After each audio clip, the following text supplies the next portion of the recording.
Termination rates, in my view, is one of those, protect our revenue stream approaches. It has been a good revenue stream, why not protect it? Mobile termination rates are the ones that are going to hurt the big telcos. There's so much revenue involved in just carrier interconnect charges. We've got to get New Zealand onto the same platform as the rest of the world. We're 3 times what the price should be, really. We're excited about the termination rate proceeding so far, in the sense that the Commerce Commission has decided to regulate, which is something we've been advocating for a long time. They realize that in order to create a level playing field for a new entrant in this space, that's going to be an important element. After a very diligent and long review of whether or not regulation was needed to create the level playing field, now they've said yes, it's needed.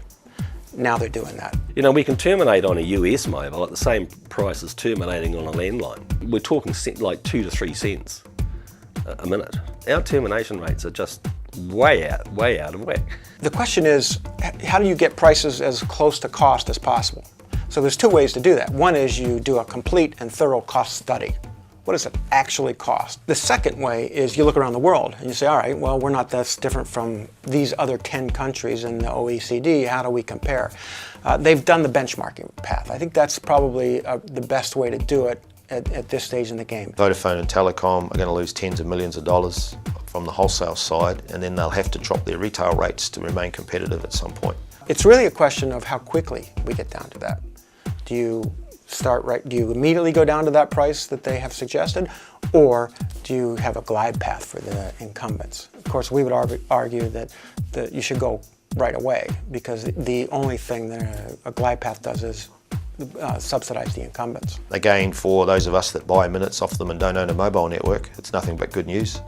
So we intend fully to pass that on to the end users. Unless competition comes in and there's new ways of delivering service, or the government legislates, I think the large players are always be protecting that revenue. We're a great believer in the direction we're going, and we just think it should be faster.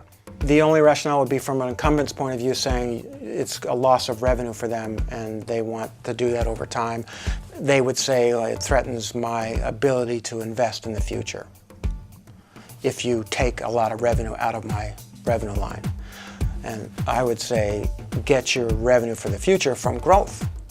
Get your growth from innovation. Get your innovation from creating new products. Right? And I think that's where they should look for growth.